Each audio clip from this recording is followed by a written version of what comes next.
Today is gonna be a good day. Stock rising, units flying, we getting paid. They throwing shade cause I stuck in different colorways. Trying to line me up to get ahead, but they can't catch my waves. Mess around. Hey, thanks for stopping by today. It's your boy, KD Cuts, where I'm bringing my barbershop experience to a home and ear near you. Thanks for tuning in to Head to Head Podcast, where we could be talking about sports, manhood, and anything else that goes on in the barbershop. Tune in. We got a special one today. Let's do it. All right, so what you was saying something about, first of all, what we doing today? Well, first of all, who we with today? Like, you want, we could make it like formal, informal. This is kind of us just, being man. Us, man.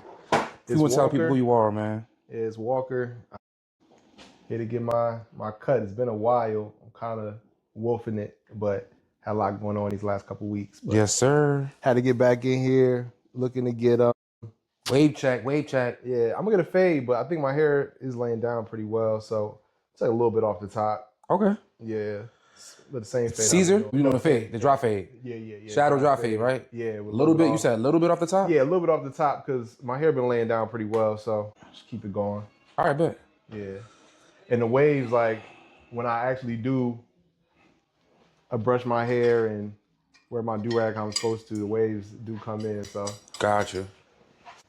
Keep it at a good wavelength. So you was explaining to me, I don't want to put all your business out there, but if you don't mind, talk about your trip you got coming up. You know what I'm saying? Yeah, man. I've got a Europe trip that I've been planning for a little while. It's like multiple trips in one, really. So my high school friends, they typically put a trip together like every couple years to go out the country. And so when my boy's landing, he's been putting this trip together for basically like 20 plus of friends from high school and college to go to Mykonos. Okay. But it's only 4 days in Mykonos. And I was like, I'm not just taking off 4 days to go to Europe and back. So I'm going to try to make it a 2-week trip because I don't know, man. In the past, I've learned just watching other people, watching coworkers, when you get that elongated time off work, it really allows you to disconnect, reset, and enjoy your time. Definitely. So like, I could you want to put your specs down over here? Yeah. All right. So like, that's like the main reason why I like wanted a long trip. So I'm going to fly into Portugal first, stay there for about 4 days. Then after Portugal, I'm flying to Italy. My plan is to try to go up and down Italy to do basically my own little Tour de France. I mean, not Tour de France, Tour de Italy. Okay. Eat good food, see the different sites, compare all the different cities. Yep. And then I'm gonna fly from Naples in the south of Italy to Athens and then meet up with my peoples, and we're gonna take a ferry into Mykonos. So it's a lot of traveling. I'm leaving some flexibility in there for like me to change my plans if I need to, if I want to stay a little bit longer in Portugal, or if I want to, adjust my time and stay longer in Italy. Like, I'm allowing myself a little bit of grace there. So I don't have too much set in stone. But the Mykonos trip, that's what I've been actually kind of trying to dive more into, because I'm realizing that Mykonos is a very, busy tourist island in the summer. And apparently things get booked up and things get really expensive. So like, right. I'm trying to do all the planning so I can enjoy Mykonos like how I want to do it. Right. But also not necessarily break the bank. So yeah, okay. I spent today basically researching like a lot of the nightclubs in Mykonos.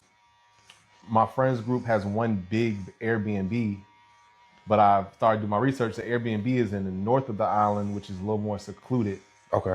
So, there's not a lot going on there. There's not a lot of nightlife. There aren't a lot of shops or anything like that. So it's good probably just for us to have like a scenic experience and spend time together as friends. Yep. But, I'm trying to party, man. I'm trying to go to the clubs. I'm trying to see other people, meet other people outside of my friends group. So I started trying to look up some of these 4 and 5 star resorts, and I ended up booking 2 nights at a resort on the south side of the island that has a lot of the beach clubs. All inclusive or no? It's not all inclusive, but it includes a lot of the basic resort stuff, like pool. Yep. They got a pool area with like sunbeds and near the pool. It has a connected club, a beach club. Okay. So you get in free to the club every day that you're there, and you also get like free parking and like they have food and restaurants, but like we didn't pay for the package where like that's included. Real quick before I continue, put these back on for a second. Okay. I just want to see if this is low enough on top. Before I continue, let me actually use a close-up mirror. I took some off, but I don't know how light you want me to go before I start to fade. I think that looks good. I did take a decent amount off. Yeah, if I go any lower, it'll be what we did a couple times ago. I don't know if you remember that. We went a little bit lower than what we did this time. Okay. No. This is cool? I think this is good. Okay. Yeah, because like I said, I'm gonna be trying to wear my do-rag more, keep my hair laid down. Got you. But Gotcha. so I booked the Tropicana because I for one, it was in the price point that I could afford. There was some that was going for Price point. Stop. He's cheap. By the way, I'm letting y'all know. I mean, okay. Yeah. Let's see some. I'm gonna tell y'all how much these spots are, and then you'll be like, oh, okay. But so there's a lot of different clubs, right? So one that I first saw that looked really dope was called Scorpio. Did we do shadow or we did skin tight? I think we did skin tight on the drop fade. Think skin tight? Yeah, it was. Yeah. I'm pretty sure it was. Yeah. It was skin tight because I don't remember shaping this, but I didn't shape it back. Yeah. So skin tight again? Yeah. All right. But yeah, like the first club I looked up was Scorpios. Okay. Which seemed really cool. And then I'm like, what hotel? Because like one thing I learned about Mykonos is they don't really advertise the full experience. Is there a particular reason why they do that? Is it are they trying to be low key and try to draw a certain crowd out? I feel like they try to be low key because everything's really expensive. Like Mykonos is not there. I mean, there are ways you can do Mykonos not spending that much money, right? Depending on like what you're really trying to do. But some of these marquee things are priced for wealthy people. Okay. So it's like they're not, necessarily spending a lot of money on advertisements. I don't really believe. I think a lot of stuff is like word of mouth. Like I had to go to TikTok to like figure out like, what the vibe was, because like on the website it's just a bunch of like model looking people chilling by the pool, but ain't nobody there. Like right. So like I don't know what's lit and what's not. So right. I mean I use like ChatGPT and Google and TikTok to like try to find some clubs. So Scorpio's is the first club that I was like, okay, let me check this out. And then I was like, what's the hotel they're connected to? Because they're probably connected to a hotel. Right. But the hotel they're connected to is Soho House. Okay. Well, Soho House, you can only get in there if you have a membership to Soho House. Yep. And that joint is $5,000 a year. So jeez. Definitely, 5K? you gotta apply to get into Soho House. Yeah, that's it sounds bougie. Yeah, if you're under 27, it's like $2,400 a year, which is a little bit more reasonable. But like we way over 37, you know what I'm saying? So yeah, or 27. 27, okay. Yeah. So Scorpios and Soho House, that was off the list. Then another one was called Nama. Nama is like a chain of like beach clubs and hotels. They have them all over the country. I think there's one in New York and Dubai, and like there's ones all over the place. Okay. And I looked up that joint, man. Guess how much that joint was? Probably like $7K a membership a year, like $7K. No, it was a membership. You saying per night? You saying per night hotel? I'll say $750 a night. $750 USD. USD. It was 1,200 euros a night. Yeah, that's crazy. That's like 1,500 USD. I'm not doing that. A night. I'm not doing that. That's the 5-star bougie experience, but apparently they have really nice club experiences that people enjoy. So I went to the Tropicana Paradise Club. I think that's what it's called. $200 a night. $280 a night. Told you, I know him. $280 a night, and you know what I'm saying? Just went and pulled the plug on that today. Because like I've been paying for the Airbnb with like all my friends and stuff. I'm still gonna stay there half the time. Yep. But I wanted to have an option where like I'm getting the resort experience too, because I know it's gonna be two different experiences. Right. Like Airbnb versus resort, like it can be night and day. It can be night and day, and it really depends on the style and where you're staying for that Airbnb. Yeah. So, and that's subjective depending on the owner. Exactly. So I'm gonna check out the Airbnb and the resort experience at the same time. And the island is actually very small. Right. So like I think the island is only like 9 kilometers wide. And so like to get from the Airbnb to like the beach area where my resort is gonna be like 25 minutes. And that's probably just because like slow speed limits and stuff. So I'm also likely rent a car as well. Okay. To take me around. I got other people who, said they want to roll with me. Okay. So yeah, man, like it's gonna be a good time. We talking about getting yachts and all this stuff. I told my boy, I was like, look, like we had to prepay for a lot of this stuff. So I'm just sitting here like, bruh, like I might need to give you a 1099 or something. Yeah, bro. After this, I feel like I've been sitting so much bread for this trip, but I know it's going to be a good time and all. Definitely. One thing I will say, a bit of advice: no basketball. So I did say So we did find a basketball court out there. I'm trying to move. I'm trying to be. Time out. I'm trying to move the Greek freak. Time out. Greek freak. Okay, let's rewind. So what y'all don't know is he went on a vacation. He does this like annual trip with his friends, like either every year or every other year. I believe this is close to the pandemic time. Correct me if I'm wrong. 2020, yeah. Okay. He goes on a trip. They go on their annual trip, have fun, whatever like that. He calls me. Before I even tell you what happened, he called me. He's like, hey, KD. I'm like, yo, what's good? He was like, yo, I'm on my trip right now. I was like, bro, usually we like best friends. He don't really call me on vacation. I'm expecting him to like have fun. So he's like, yo, I gotta ask you a question. I'm like, what's going on? He's like, yo, when you tore your Achilles, did you hear like a pop? Like, what did it feel like? Yo, that was crazy. So he's asking me like how it felt. And so I was like, yeah, bro, I felt like a super strong rubber band like snapped internally in my body. Yeah. And it felt like it almost felt like I'd never been shot before, but it felt like a gunshot. Like it feels like a small gunshot. Because your muscles are literally, your ligament is literally tearing. Yeah. So when I told him that, he was like, oh, man, it's not looking too good. I was like, what happened? Explains to me he's playing basketball. Yeah. He tore his Achilles. And once he got description of what I did when I tore mine back in 2014. He was like, yeah, bro, it kind of sounds like the same injury. I was like, yeah, bro. So I don't know if you want to tell him that small story or I mean, bro, that was basically it, man. We there was a basketball court near the resort. It wasn't really a resort, it was actually an Airbnb.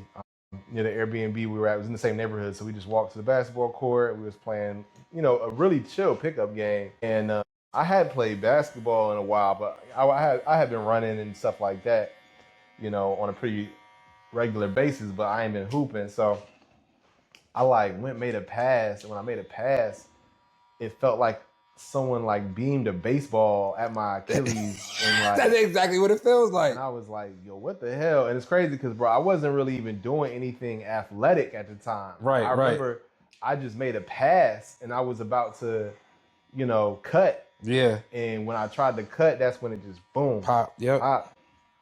Yeah, man. It's like, it was weird because I could still walk on it. Like, I thought, when you tore your Achilles, like you couldn't move your foot at all, but I could walk, I could keep my balance, I could stand up, it just felt funny. Funny, yeah, yep. And so I was just like, yo, what the hell? But I was on vacation, so, and we were also in the middle of nowhere, in the middle of Central Virginia, so I was just like, it was a weekend, it was like a Friday afternoon, I know I'm not gonna get to a specialist.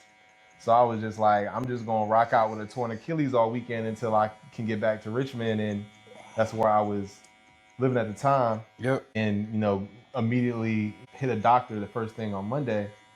And yeah, man, what he told me was true. It was a torn Achilles, fully torn. And, that started the process of me having to schedule surgery and do all the recovery process. Basically, it took me 9 months to get to the point where I could walk around somewhat regularly. It really took me a year and a half. Yeah, they say it takes anywhere from 9 months to a year before you start walking or you're functional. Yeah. But I always tell people it's really a 2-year recovery. Yeah. It took 9 months before I could really just walk around with no issues. But because I had a remote job and I didn't need to walk around that much at the end of my recovery, I wasn't really working out or doing my physical therapy. So it took even longer for me to really get right.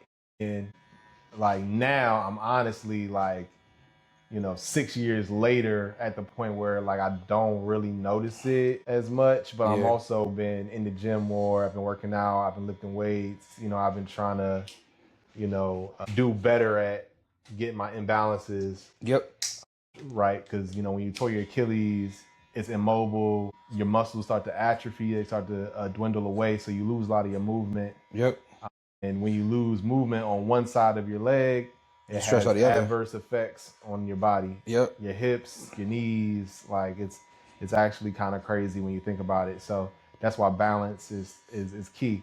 But I currently play basketball almost every Thursday. I skipped this Thursday, but I typically go every Thursday. And yeah, I'm trying to hoop in Greece. I'm trying to see if there's any Greek hoopers that Trying we to see if can you pull can up find a new on. Giannis. Yeah, man. You know what I'm saying? Just had the experience, but we did find a little basketball court. But I don't know, man. I think I might try to ride bikes. Like some of my friends get ATVs and stuff, but I've also been in a motorcycle accident. I really am not trying to get in an accident. Yeah. I have no experience driving ATVs. So I'm gonna pass on that. I'm gonna rent a car, maybe get a bicycle, and you know, when I want to have a scenic ride, I might hop on a bicycle and get some cardio, and then if I just want to get somewhere real quick, I take the car. But yeah, man, I'm trying to just get a lot of this stuff just booked. Or you so can do I a don't doom gotta worry buggy. I about don't know it. if y'all do doom buggies over there. Doom buggies feel a little bit more safe because you have a roll cage. Yeah, yeah. So and you're that's- going 4 wheels and you have a big. roll cage. Yeah. Because what really will mess you up is that roll on the Yeah. ATV. If you have a roll, that's what kills you. Yeah, facts. So if you have a doom buggy, it's definitely a lot more safe than ATV. Yeah, I'm not sure. I didn't see a dune buggy, but Some of the ATV places, they don't promote it. They don't be like, we have doom buggies. But when you get there, you can call them and ask them. They might have them. They have like a row of ATVs and they be like, okay, yeah, you're not feeling you don't feel comfortable. We got a couple doom buggies if you want to take a doom buggy. You know, So call the facility. They might have some. Yeah, I know they got a Hertz out there. My company had a little portal where you can go and book, and they got some good prices on like the SUVs. So I'm like, I'm just gonna probably pull the plug on one of those. Yep. Yeah. So, but yeah, man. Sounds like you got a plan, man. You gonna have it sounds like a interesting vacation. Sounds like, traveling city to city, going to these different states. Yeah. Between Airbnbs and hotels. It sounds like about a 2-week trip or 10-day. Is it at least a 10-day trip? It's like 14 days on the dot. Oh, yep. Okay. Yep. Yeah. So I leave the 10th and I'll fly back the 24th of June. Okay. So yeah, man, it's gonna be 2 solid weeks, 2 weeks away from work. I'm gonna leave my work phone at home. I'm really just trying to tap into myself, to be honest with you. Like, Yeah. like I got some folks that's gonna be linking up with me throughout the trip. Like one of my boys said he's gonna try to link up with me in Portugal. Another one said they're gonna try to link up with me in Italy. And then I'll be with all the rest of my folks in Greece. But, I'm gonna try to take a lot of time to myself and just relax and reflect. Definitely. Cause, man, I'm 34, so it's like, I feel like I'm at this time now where I'm like, all right, like I've done a lot in my 20s. I've already, set myself a good foundation in my 30s, but like, what's my next thing gonna be? And kind of want to take this time out to just reflect and kind of get some goals together and get kind of like a new direction of where I want to go in my life. You know what I'm saying? Definitely, bro. Definitely. That's what I'm looking forward to. That's all love, bro. That's all love. And you deserve it, bro. You deserve it. You work hard. I also you work hard, play hard. But I think you have a good approach to this vacation and getting a little bit of everything. Like, yeah, having history with your friends, taking this, annual trip. You want to party in the clubs, you get Airbnb, you get hotel stays, you get different cities, different countries. Like, it's a lot of different stuff going on. So I feel like you're going to have a very fun and diverse trip and get different layers and a different experience in this long stay, bro. That's what's up. I'm gonna try to document it too. I used to definitely do a lot of travel Instagram reels and stuff, and I kind of want to keep that going while I'm there. And before I go on the trip, man, I'm trying to I've been doing well with working out. I went to the gym right before I came here, so I was a little late, but I want to keep it going. Definitely. Do you currently have a trainer, or is it something that you've had a trainer, or like where are you at with your fitness goals and like? I've trained over the that? years. I've never had a formal trainer. Like shout out Trayvon Grimes. He was like one of the first guys that kind of like invited me out to work out with him. He's a bodybuilder. Okay. I believe he still owns a gym too in Richmond. and he's also a Sigma. He's our frat brother. Okay. From Tri Alpha. Okay. Yeah, but I used to just go to the gym with him, man. Like he used to I lost my. It's funny. He quit my job one day, like on I'm gonna say it's a Tuesday, right? Mm-hmm. And he told me if I ever wanted to, work out with him. And at the time, he was like heavy in investments. He was like I could teach him. He could teach me investments, and I could also work out with him and stuff. And I was like, okay, cool. The next day, bro, I got fired. The next What? He quit on Tuesday. I got fired on Wednesday. Dang. Was that at the Bank of America? Yeah, that's when I was at Bank of America, man. And fuck you, Bank of America. Exactly. But it was funny because he had just quit and he was like super into bodybuilding, and like he was just like, yo, if you want to work out with me, you could. I think he had a membership at like Gold's or something. I can't remember the gym, but he would just tell the front person that I was with him. I wouldn't have to pay nothing. I had no membership. And I would just work out with him, and we work out for like 2.5, 3 hours every day. Damn. And like I would just watch like the workouts that he would have us doing, and like he would do them too. Like he wasn't like coaching us; he was more so just encouraging us, and we were all in the same workout plan. Yep. Like 4 of us, men, women, everybody. So yeah, man, that was my first time kind of as an adult working out at like a high level. Right. And I did that for a few months with him before like I started getting back in the working world, and I stopped going as often. Also, like, when you get to a 9 to 5, being in the gym 3 hours, I mean, that's kind of difficult to do. Absolutely difficult, yeah.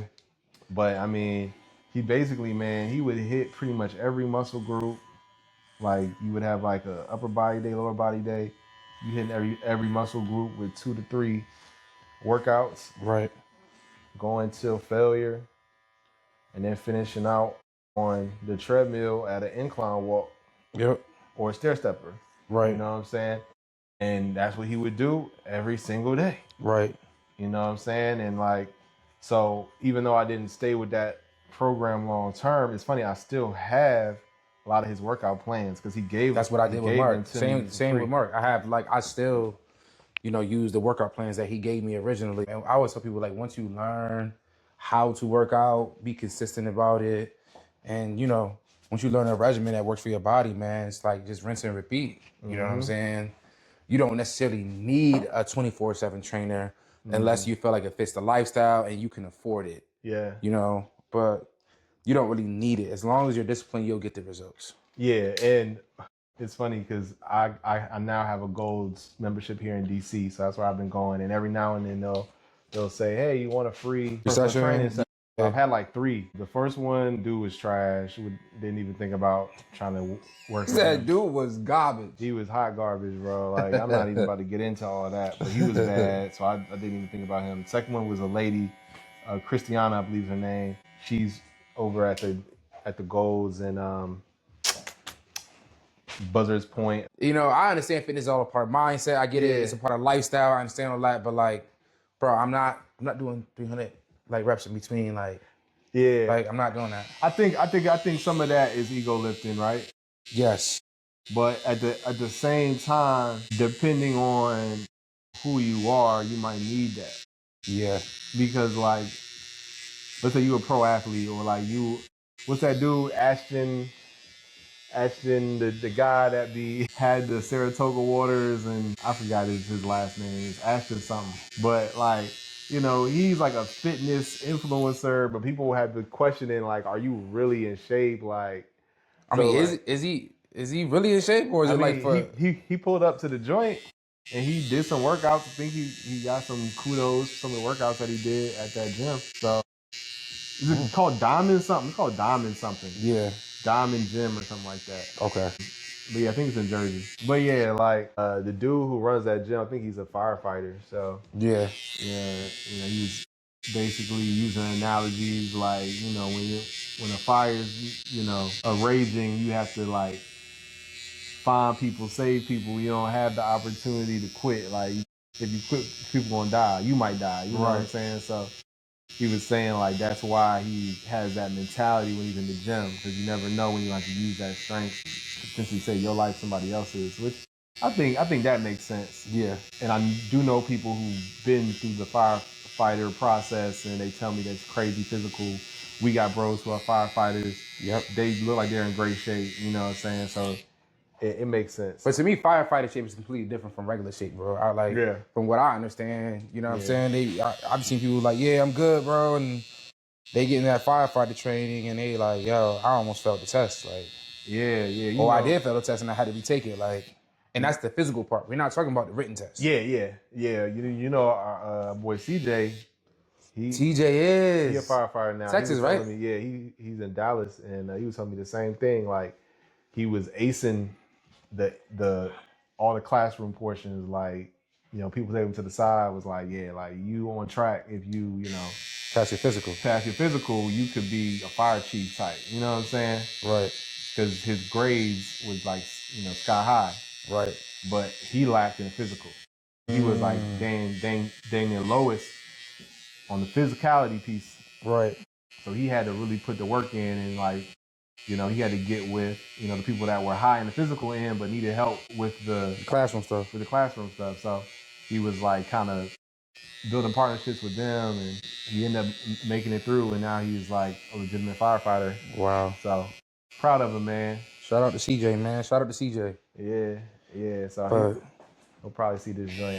I need to text him because I think they said there's a black firefighter convention coming to DC in August. So him see if he's actually gonna be there. Okay. Yeah, man. But what's going on with you, man? I know you started the podcast. How's everything going in your man. I'm gonna start the podcast. If y'all haven't done it yet, like, comment, subscribe to my channel, share my content. I appreciate every like. I appreciate every repost. But yes, it's called Here to Hear Podcast, man. Here to Hear Podcast, where I'm basically providing the barbershop and bringing the barbershop experience to other people. You know what I'm saying? We just talking barbershop talk no matter what. We talking sports. We talking travel. We talking manhood. We talking fraternity life. We talking college. We talking early childhood experiences. I mean, that's what barbershop talk is, right? We talking about anything that's relevant to life. That's what the barbershop is. So, yeah, man, that's what the podcast is, man. And I'm just going to bring my barbershop experience and to connect with other people. That's what's up, man. Yeah, definitely. Nah, I think that's dope. And I know us, we have dope conversations. And so I'm sure your other clients that you have, other guests you may have, I'm sure those conversations are going to be dope as well. And absolutely, I can be a part of it. I know I'm trying to get my content game too and talk about, what's going on in hip hop right now. And so let's talk about some of your content or your platform and what you want to do, and then like what you were saying your idea about hip hop. Like let's talk about that. So let's tell them a little bit about, your platform first. Yeah, man, I've been making content for a while. I've been an artist. I am an artist. I haven't put out music recently, but I used to release my own music as like a rapper, singer, songwriter. I run an entertainment brand that focuses on nightlife events and networking events in the DC area called Uptown Digital. Yep. And I've been trying to focus on creating more content through those events. And on my personal page, I want to get more into hip hop commentary and just social commentary as a whole. Right. Hip hop, like I want to kind of be like the main thing because that's what I'm passionate about, and I just love talking about hip hop. I feel like it's a neutral point. Like we have politics, we have social issues. I think hip hop is a way where you can kind of discuss those without getting too polarized. You know what I'm saying? Yeah, definitely. Like, yes, someone in hip hop can talk about politics or issues going on around the world, but at the end of the day, we're talking about the music at hand. And I enjoy banter and dialogue around the status of hip hop because I feel like hip hop is a very important genre. I feel like it's one of the most important genres because it's one of the few genres where you could really push a message through in your music. Right. And I'll be honest, a lot of people haven't been using it well. Man, I'm gonna call a spade a spade. Hip hop game overall has been trash. Let's say what it is. It's not completely trash, but let me say this: like my favorite era of hip hop to me, 2010s, and from 2009 to 2015, that was my favorite time, and that was because we were in college. And also, people like this for all y'all people that's in college now. There's no disrespect, but like we had the best era of music. We had Jay, we had Ye, we had Cole, we Yeah. had Kendrick, we had Wale. Drake, we have Wale. Wiz Khalifa. was still popping was in still there. popping. Fab was still in his Yeah, he tail was. end of his prime. Like he was still, Summertime Shootout, I believe, started around that era. So. you know, soul tape. You know, soul tape series. Like you know, we had our era of music when we was in undergrad. Wayne was still putting out. I mean, it can keep going on, bro. Like we could really. Jay-Z was dropping stuff still. The Watch the Throne tour, like that was iconic. Yeah. Like people still talk about that to this day. Life of Pablo on the tail end of that. Come on, man. Like that's the best era of music to me. I think for me, this is hard because I'm a big late '90s fan. And I think a lot of the best hip hop did come out of the late '90s, but I will say. Hip hop shifted around that like 2000 to 2009. I agree. Real quick, are we taking the facial hair? You want all this off? So that's actually a good question. Can I get the glasses real quick? Yeah, I got you. Because people have been complimenting, like, "Oh, you got a little beard coming in." So I've been trying to figure out like if I want to try to keep it. I say, man, let's try to keep it. Want to keep it? Can maybe let's line it up. Yeah, we'll keep it real wide. We'll keep your line close to the jawline, right? Mm-hmm. Close to the jawline, not exactly square, but we're gonna peel it all the way back where your throat meets your jaw, if that makes sense. Try to keep it wide, and then you can take this down. Maybe hit this with a guard. Yep. Yeah. I hit it with a guard. You want to keep the mustache, obviously. We're gonna keep the chin. You want to keep the chin longer than the facial hair? No. Or do you want to take the chin down? I want to take the chin down. Do you want it the same level as? Yeah, I kind of want the same level. All right, bet. Yeah. Bet. We got a plan. Yeah, man. Might pop out the grease with a beard. Yeah, man. Be on your real grown man. Put the juice and berries on that joint. But yeah, man, I think that early 2000 to like 2009 was a really dope era because that's before online kind of killed album sales. Yeah. Now, granted, people were still downloading like crazy, but it's like you still had super big rollouts. Mixtape game was still like thriving with like the blog era and like that Piff era. Yeah, that Piff era was like, crazy. Man, like that was peak mixtape era. Going to school every day or every other week and figuring out what new artists had a mixtape. Bro, and the mixtape was good. They were good back then. Yeah, like they were really good. They like were good. And you had to like find somebody who downloaded it and download it from them and like put it on your computer or like. And you can see how somebody got and be like, "Yo, you ain't see Mac Miller? He was in the top 10. How you not download that?" Yeah, like you would see top 10 mixtapes downloaded, and then it was like a thing to download the mixtapes. You know what I'm saying? That's how I discovered Mac Miller. That's how I discovered Logic. There was a lot of artists like that. Like Cole was on the mixtape era. He was in that thing Wiz thing too. I tell people all the Cushion time. Orange Juice was crazy. Before that, like Flight School and like Burn After Rolling, like I was in high school discovering this stuff, and it really changed the way I just looked at music. Right. Because Wiz at the time was very experimental. He was basically doing like EDM rap. Yeah. Like, and then like he started. A lot of people don't. It's funny because like I'm gonna bring this back to Drake at some point. Okay. A lot of artists in that era, that like 2006 to like 2010, 2011, they were getting really into Houston hip hop. Wiz Khalifa, Damn It Feels Good to Be a Tailor. That was Ghetto Boys, Damn It Feels Good to Be a Gangster. Yeah. He literally copied that whole song from the Ghetto Boys. Yep. Mac Miller used to have a lot of Houston like chop and screwed ass beats as well. Yeah, but that Houston music to me, that chop and screw era right there to me, very popular. I feel like that chop and screw got put on the forefront in that 2010 era, and it was good to hear because people really liked the chop and screw. Yeah, ASAP Rocky was doing it. ASAP was doing it too. He was. A lot of other songs on that ASAP CD, and then on top of that, Drake, like people still in the Vegas. Like it was a whole. Before that though, yeah, I know. It's like he literally was making Houston music. He was. For people in Houston because he got his... So Far Gone had that chopped and screwed. Yeah, Uptown. Uptown had it on there. There was another song on there called another one. But Uptown was like the main one was like, okay, this is really Houston. Uptown was, but there was another song here. Damn, I can't think of it. It's one of my favorite songs, and I can't think of the name right now. I feel like I know what you're talking about. It's on the tip of my tongue. I actually have It starts off. I ain't going down in Jizzy. I can't remember that song. That shit right there. Yeah, they can't.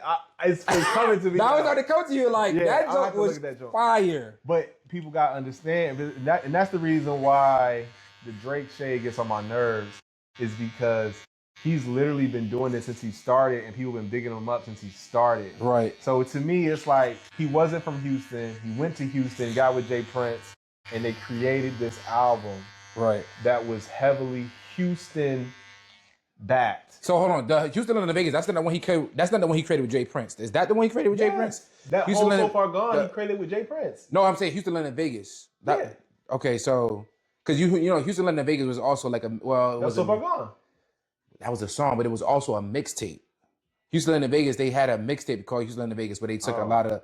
But this is back then when they took like they used to take songs and mash them together. Yes. Okay. Yes. No, I didn't know about that. Okay, so I'm just talking about the song. So Far Gone, he created that with Jay Prince. Yeah. So basically, before So Far Gone, he had Comeback Season. Now that's the real Comeback Season. So that's what I first listened to Drake. So I basically listened to Drake right before Comeback Season when he had Brand New. That was when he was singing R&B. Yes, and I was talking about that earlier with my other clients. Yeah.